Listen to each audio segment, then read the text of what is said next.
Oke, selamat datang di kuliah online jaringan komputer. Kita akan lanjut topik selanjutnya.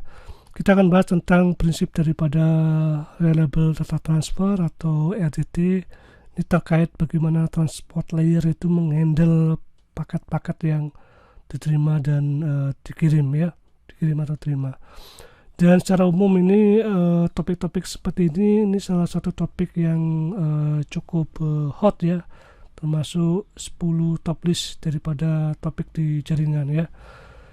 Dan ini bagaimana kita menangani masalah karakteristik daripada unreliable. Jadi paket-paket yang dikirim cukup jauh atau mungkin pakai kabel itu gimana menanganinya secara virtual atau secara logical communication untuk menghandle paket-paket yang memang dikirim yang tidak pasti di mediumnya tersebut.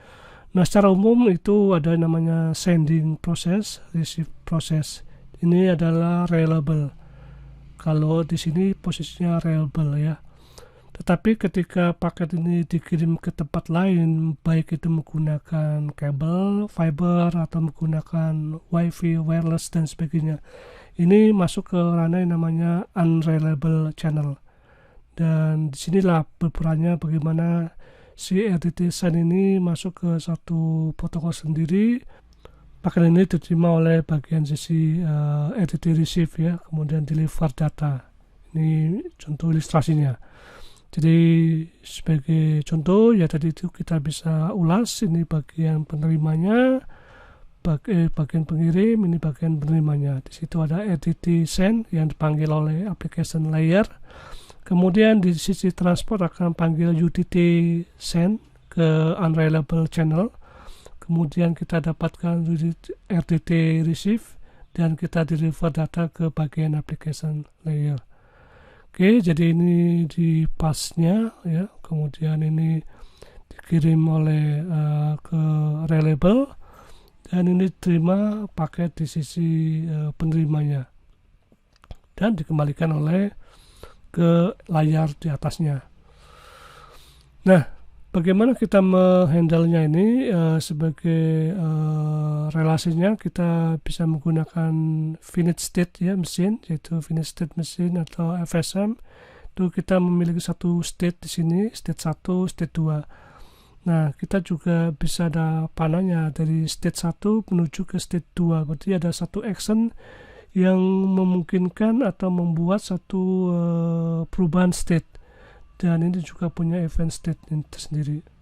Oke, kita akan lihat di RDT 100 di awal-awal ini ya, di mana kita ada RDT, kemudian paket create paket ya, kemudian UDT send. Di sisi penerimanya cuman ini. Jadi ya hanya simple seperti itu, sehingga problemnya adalah masalah error ya, gimana kita menangani error dari paket yang dikirim maupun diterima, sehingga kita muncul yang namanya operasi untuk recovery di dalam bit tersebut. Dan salah satu itu adalah kita menggunakan checksum. Jadi pertanyaan adalah bagaimana kita merecover satu error ketika kita dalam proses konversasi ya. Nah, di RDT 2.0 ini kita disuguhkan dua metode menggunakan acknowledge sama negative acknowledge ya. Kalau acknowledge ini berarti paket yang dikirim diterima oleh si penerimanya itu. Kalau negatif bahwa ada error di situ ya, artinya nanti akan dikirim ulang. Jadi ada namanya error detection, ada feedback, acknowledge, kemudian negative acknowledge ya, dari si receiver ke bagian sendernya. Jadi finish state-nya bisa kita gambarkan seperti ini, ada sendernya. Jadi kita bisa gambarkan misalkan ada kita nunggu call dari application layer, kemudian ini juga sama, dia akan kirim send di sini dan UDT ke unreliable, maka dia akan masuk ke sini, kirim sana. Kalau memang diterima, dia akan kirim acknowledge ke sini. Oke, ini berarti paket tadi udah diterima. Nah, bagaimana kalau misalkan kita memiliki skenario ada error ya. Jadi sebagai awal kita juga kirim paket seperti ini, kemudian kita kirim paket dan send ke sana, tetapi mungkin ada error, mungkin ada operasi bit yang dilakukan di penerima ini terjadi error, maka dia akan kirim negative acknowledge. Itu artinya paket yang dia kirim itu terjadi masalah, sehingga yang dilakukan adalah kirim ulang paket yang dari si sender ke pengirim sana, dan si penerima ini sudah menerima dengan benar, maka dia akan kirim acknowledge ke sisi pengirimnya ya. Nah, jadi problem adalah bagaimana acknowledge atau negatif acknowledge itu sendiri yang rusak. Tidak ada artinya si pengirim akan tidak tahu apakah paket itu diterima dengan benar atau tidak ya, dan tidak bisa mengirim ulang. Artinya gini, waktu negatif acknowledge itu kan harus kirim ulang. Gimana dia bisa ngirim ulang karena tidak punya negatif acknowledge yang diterima. Efek daripada itu ya dia menunggu dan tidak tahu apa diterima atau tidak, ada error atau tidak, itu jadi masalah ya. Jadi ini problemnya. Yang jadi masalah adalah kita kirim ulang, biasanya beberapa kasus itu kirim ulang, sehingga ada beberapa problem di sisi menerima, mungkin ada duplikat dan sebagainya ya.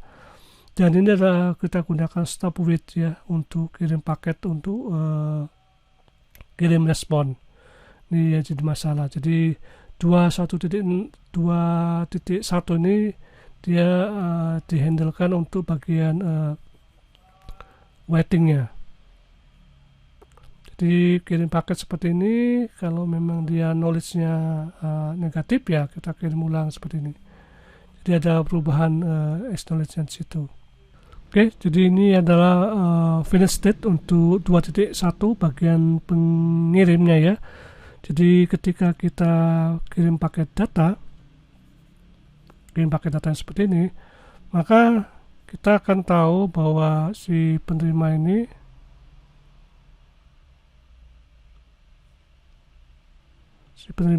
ya akan state-nya bahwa dia akan kirim ya. Ini logikanya and nanti or. Kalau memang dia negatif, dia akan kirim ulang lagi seperti ini.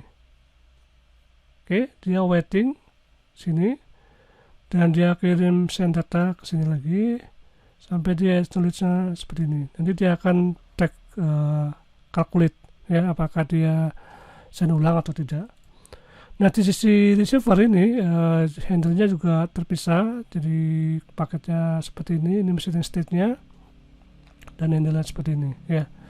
Jadi memang agak kompleks dalam hal menangani ketika acknowledge dan negatif acknowledge itu menjadi problem ya. Jadi ada satu logical tambahan seperti ini. Cocok sekali kalau misalkan kita berbicara tentang routing dan sebagainya ya, termasuk di sini. Ini discuss gimana kita menambahkan sequence daripada satu paket ya. Sequence ini bisa membantu kira-kira paket itu apakah dikirim sekali dua kali, dari situ ketahuan ya. Di sisi penerima juga akan cek paket apakah itu duplikat atau tidak, itu berdasarkan sequence tersebut ya. Dan si receiver tidak akan tahu apakah yang terakhir itu menerima acknowledge atau negatif acknowledge. Ini yang jadi masalah di situ ya. Nah, di 2.2 ini non free protocol, jadi sama dengan 2.1, tetapi kita gunakan acknowledge doang ya, tanpa negatif. Jadi kalau misalkan dia kirim ini last paket ini dianggapnya oke ya dengan sequence ini. Kalau duplikat acknowledge di sisi sender itu sama dengan cara kita retransmit ya. Jadi kita akan tahu kalau misalkan kita dapatkan duplikat acknowledge di sisi sender, maka kita akan dapatkan retransmit di sana. Oke, jadi 2.2 antara pengirim dan penerima akan memiliki model seperti ini ya. Jadi dia sender, kemudian ke UDP unreliable, kemudian kita akan dapatkan acknowledge di sini, dan dia akan cek apakah dia korup atau tidak di situ ya. Kemudian akan menjadi poin ketika untuk diterima kirim ulang atau tidak. Di sisi receiver ya, kita juga mengalami perubahan untuk menghitung sequence-nya tersebut ya. Ini yang akan menjadikan si sisi receiver itu kirim ulang ke dalam sendernya tersebut. Di sisi dia 3.0 ini ada channel dengan menggunakan error dan loss. Jadi ada semacam menggunakan checksum. Jadi checksum ini dihitung. Jadi pada RDT 3.0 ini kita asumsikan bahwa channel itu sudah ada loss walaupun kita sudah tambahkan checksum sequence number acknowledge retransmission ya. Maka approach-nya adalah si sender ya akan menunggu sekian waktu tertentu sampai dia nambahkan acknowledge ini. Kalau tidak menerima acknowledge artinya dia akan kirim ulang paketnya itu ya. Itu yang akan di ini. Dan si sender ini ya akan berubah flow-nya itu sendiri, modelnya seperti ini ya, antara timeout-nya sendiri sampai dia selesai di sana, termasuk untuk yang receiver-nya itu.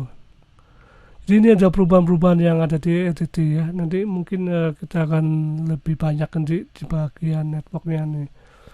Yang jelas topik bagaimana algoritma untuk menangani reliable data transfer ini cukup penting ya, termasuk kalau rekan-rekan riset tentang bagaimana menangani paket dari poin ke poin itu, problem dan sebagainya ya. Itu aja untuk yang sesi kali ini dari saya, terima kasih.